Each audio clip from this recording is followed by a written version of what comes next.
Good afternoon, everybody. My name is Tosin. I woke up this morning feeling so sad, like every other day, knowing that I'm still a Nigerian. I was asking God why He made us like this. As followers, we don't ask questions. As followers, we are so easy to please. We don't demand too much from our leaders. We are easily satisfied. Nigerians are the easiest human beings to govern. And the reward, terrible leadership. Terrible leadership. I once heard, and I believe it, that everything starts and ends with leadership. Only leaders, true leaders, can chart a map for progress. Only true leaders can create a vision and follow through. These are selfless leaders. Leaders that have integrity, they have the character to transform a nation. These were the kind of leaders that America had. The purists, the Christians then, with strong character, came together and said, let's build a formidable nation. And today, America is the greatest country in the world. A leader rose up at some point from Malaysia and said he wanted to build his country from scratch. They came to Nigeria, got a sample of our palm fruits, and took it back to their country. And with it, today, Malaysia is miles ahead of us. Rwanda, a war-torn zone, a war-torn Rwanda just a few years ago, is now emerging with the speed of light and left Nigeria behind. If we are complaining about our size, because a lot of us say, how big is Rwanda? Rwanda is not as big as Ibadan. Are we bigger than the United States of America? Are we? Maybe in population, because we don't know our true population. Well, at least in size, we are not. And if we think we are too big, so we dissolve it. Dissolve it.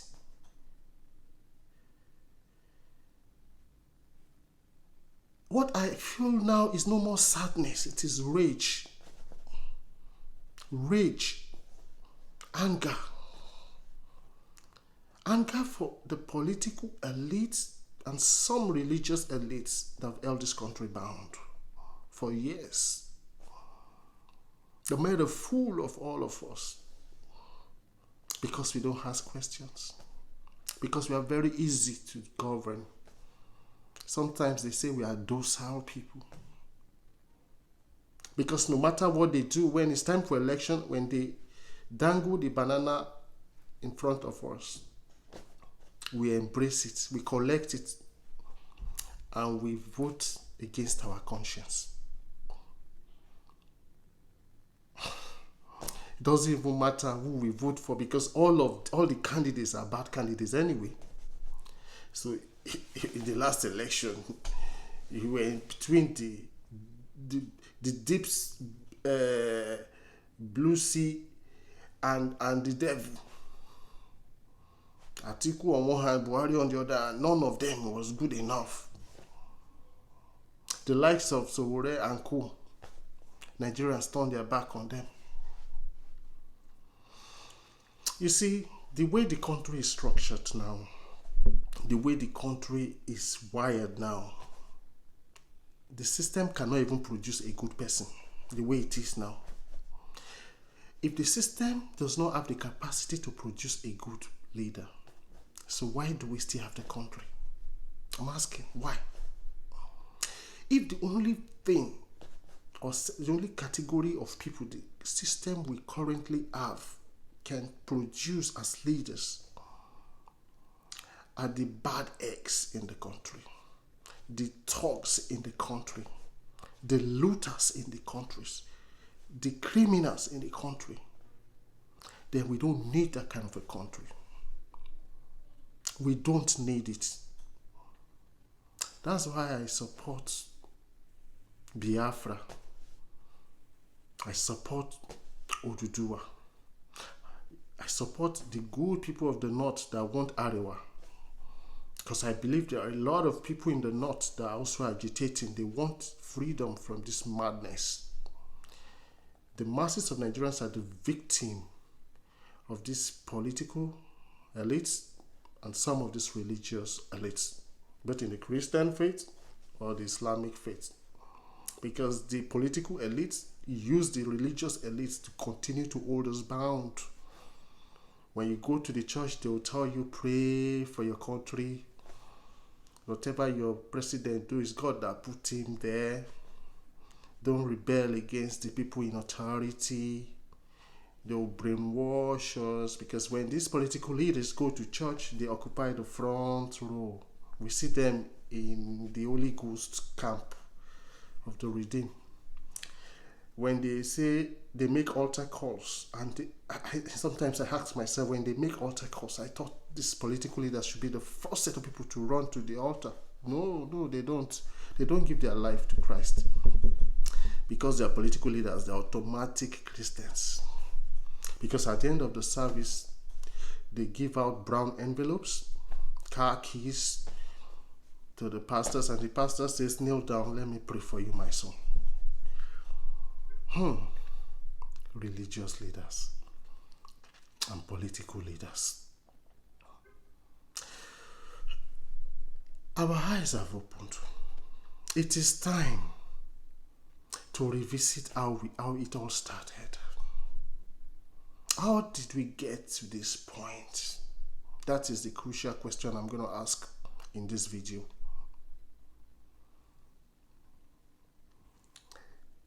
Between 1912, 1916, somewhere between 1914 or so, the colonial masters, our then colonial masters, the British, merged the Northern Protectorate to the Southern Protectorate, and they called it Nigeria, and that was also called amalgamation. The fraud started from the foundation. You bring people in the north, they don't have anything in common with people in the south. You force them to live together and skew it in favor of the north, such that the north will always be in the majority at any given time. Put all the south together, be it southeast, southwest, south-south. If they come together in alliance and they want to produce a president, if the north, a section of the north do not support them, they cannot win. Because the north is skewed to be in the majority. So from the beginning, there has been a fraud.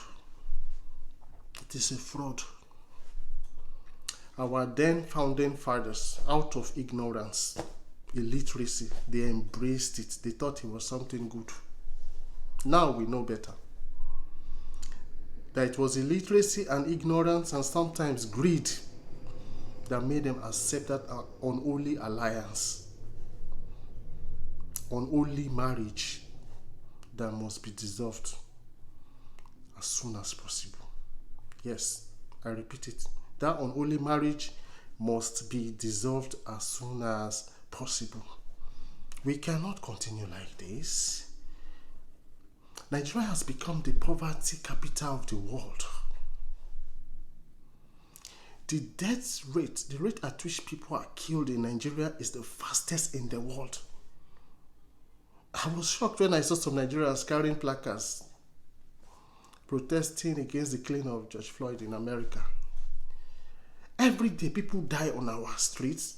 It is when I'm in Nigeria, I see dead body on the street of Nigeria. Dead body. For those of us that used to wake up early in the morning to go to the office, you leave your house from 4:35 because you want to beat the third mainland traffic. You see people knocked down by the road, dead. Some kidnapped, maimed by armed robbers, by criminals, but all summarily is death that we see every day on our street. A lot of them killed by Nigerian police. Maybe they asked for bribe, that one refused. They will shoot him down and call him a thief. You see, the system we have now in Nigeria cannot produce anything good. I repeat it. What we have in Nigeria right now cannot produce anything that is positive. When you begin to see leaders like Buhari emerging as our president,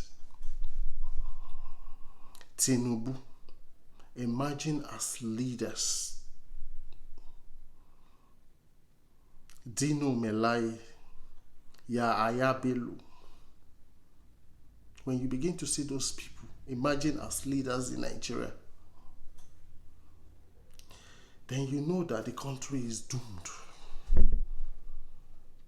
When you begin to debate whether your president has WAEC or does not have WAEC, or somebody went through university or did not pass through university, when you begin to debate that at leadership level, then there's a problem. There's a problem. Because at the level of entry level into an organized private sector, be it telecoms, banking, whatever, these are minimum requirements. In fact, it is BSc with a lot of background check. So if at that level you can't even fake it, now at the national level where you have to preside over a country or over a state or a region, whether as a president or as a governor, as a minister, senator, House of Rep member, local government chairman, or a councillor, and we are debating whether you have the requisite qualification in terms of education. In this case, first school living certificate, WAEC, secondary school living certificate. We are not even talking about degree, BSc or masters. Those are the kind of people the system threw out as leaders. They now make decisions that would affect you and I, our children's children, generation yet unborn. How can the decisions these people make ever bear positive fruit? How?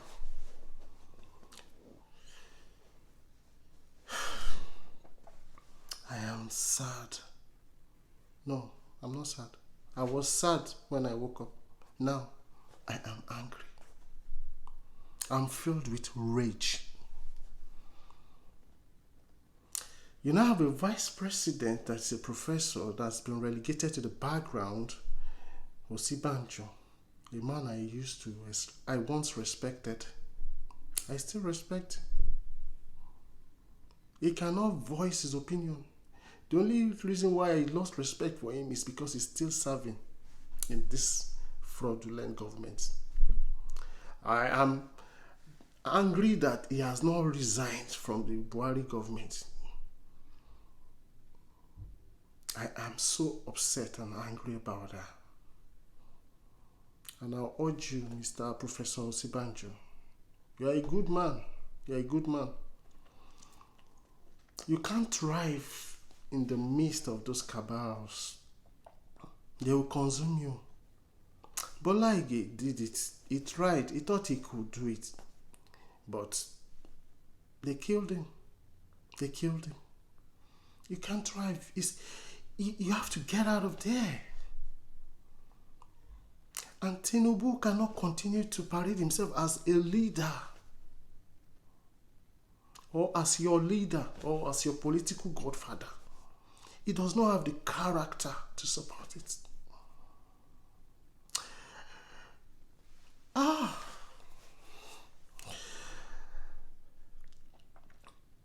For how long are we going to remain slaves in our own country? For how long?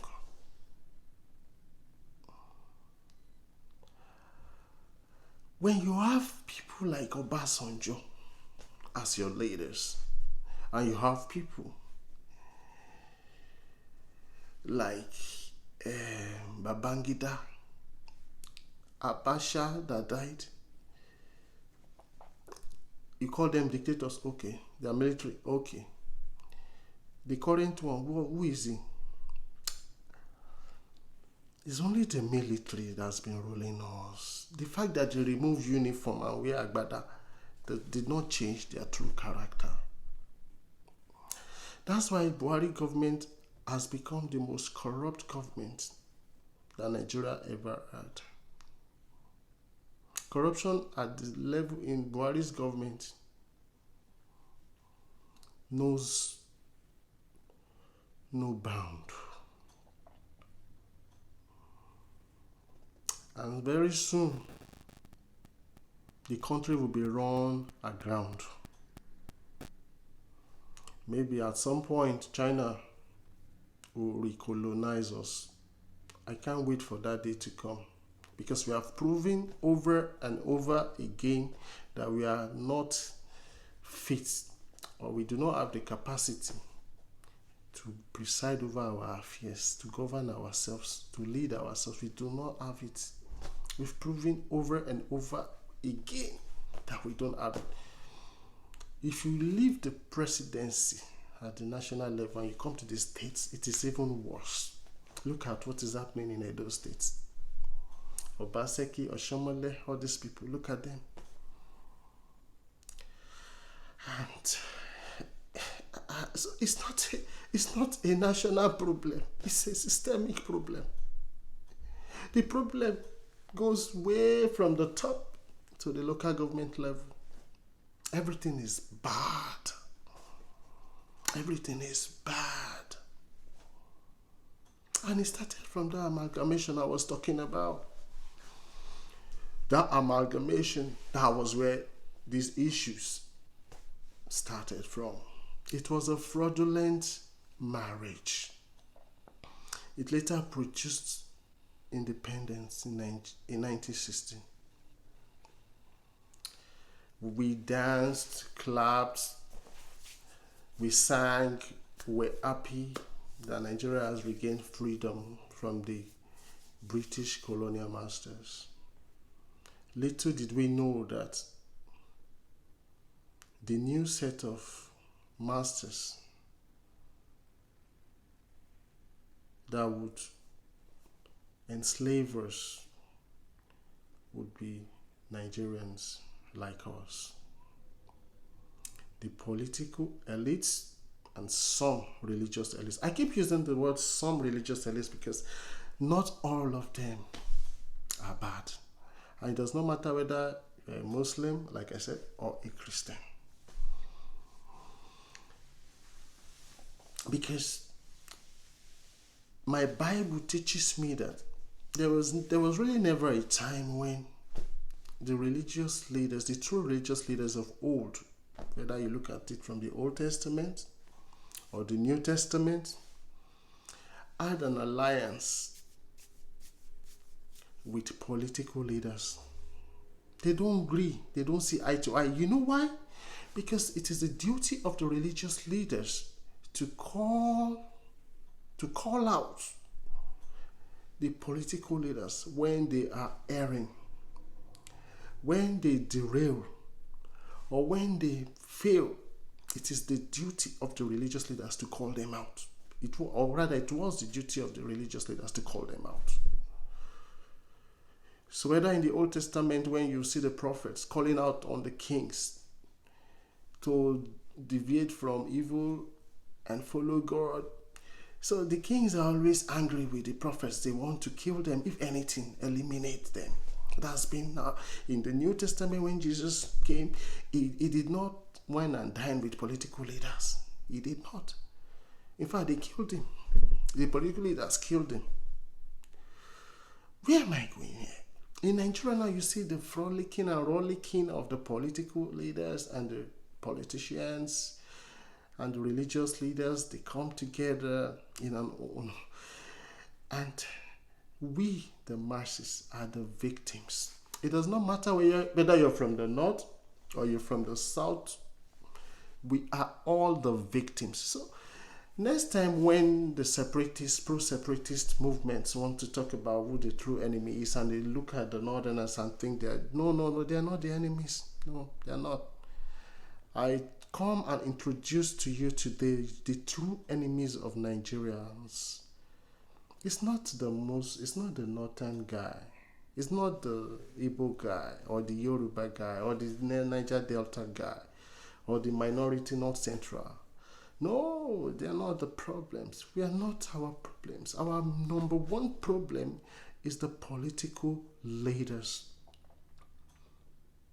And we use the word elites, the political elites, because they are elites. And then the number two are some of the religious elites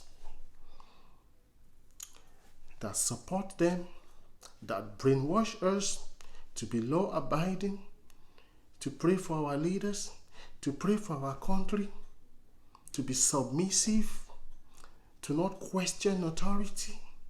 They brainwash us, and we've become so docile, and they give us shit, and they call it sausage. Anything they give us, we take it. We don't have a life anymore. We don't have a life anymore. Nigerians, at the slightest opportunity, are the first to jet out of the country. The country has lost all its brilliant minds, most of its brilliant minds. The young minds, if the ones that are not in Canada are in UK, the ones that are not in UK are in America, the ones that are not in America are even going as far as India. Nigerians are everywhere in the world because they've made the country so inhabitable. We cannot live in our country anymore. We can't live in our country. Nothing is working in that country. Nothing, absolutely nothing. Why have a country that cannot produce positivity? Why? There's no point. Before, I used to think a revolution or a restructuring or constitutional amendments, all those big grammar policies will solve our problem. No, it will not. They won't. The problem is in the foundation. The problem we have is in the foundation, is in the beginning. That marriage that was formed at amalgamation, that was not, we were not consulted, we were not carried along against our wish, has to be dissolved. I'm going to call out Buhari at this point and the current Senate leaders. Now, in fact, let me just say, I'm going to call out the executive we have now, the legislators and the judiciary to rewrite history and leave their names in gold, because in truth, this is the beginning of several videos that we would see. And I'm going to highlight how countries have peacefully dissolved without carrying guns, without any life lost. Nigeria can peacefully dissolve and separate if we have the will and we have the purpose. Yes, the will, majorly the willingness to achieve it. We do not have to die. Nobody needs to die for us to separate. Nobody needs to die. Nobody needs to die. It was achieved in Czech Republic. This is Czechoslovakia. I hope I pronounced that well.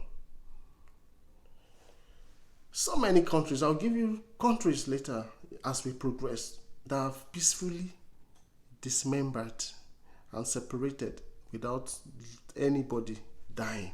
So we can peacefully end that marriage of 1914. Maybe we should start from there. Let's start the conversation from there. You know why? I'll give just 2 or 3 reasons why I want a separation. Number 1, there is no way we frame Nigeria. There's no way we frame Nigeria. It will not work. Because can 2 work together unless they be in agreement? It's my Bible that told me that. It said never. The vision of the North and the vision of the South, an average Southerner, is different. That's why there's agitation everywhere. There's agitation in the North. In fact, Boko Haram itself is an agitation. They want an Islamic state. They want to separate. They want to be separated. It's a separatist movement.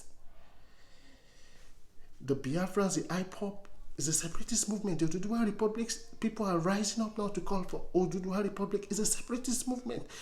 There's agitation everywhere. The Niger Delta has been agitating to the extent that a whole village at some point was wiped out by Obasanjo, that devil in Otafa. He wiped out a whole village in the Niger Delta. The southern Kaduna, the Jos Plateau, the Christians in Benue, in the northern minorities, the North Central, are crying for freedom from the Hausa Fulanis. You see, the people that are against separation are 2 classes of people: the elites, the political elites that are benefiting from this skewed system, and the religious elites that I told you about, because they want to preside over a big nation, so that when they steal big. The reason why it looks like the North does not have any resources or cannot sustain itself is because there's overdependence in the oil in the South. If every region looks inward, there is something every region can bring to the table. I don't believe that any region will die or suffer if we decide to go along regional lines. 6 geopolitical regions, let Nigeria go along the line in a peaceful manner. In a peaceful manner. No blood will be shed and must be shed. If we have to go through referendum, if we have to go through United Nations, we'll do everything in our power. We'll petition the federal government, but they can also rewrite history and put their name and leave their name in gold. And I will stop swearing for them. Instead, I will start praying and clapping for them. Because number 1, we have to start from there. We have to address the skewed foundation, the skewed and weak foundation that Nigeria was built upon. That foundation is unholy. It is fraud. And it must be dissolved along the regional lines, and then we can take it up from there. More videos will come. This is just the beginning. More videos will come, and I'm going to call out a lot of criminals that call themselves and parade themselves as our leaders. I'm going to call them out in my videos until we find solution to the problem of Nigeria. God bless you all.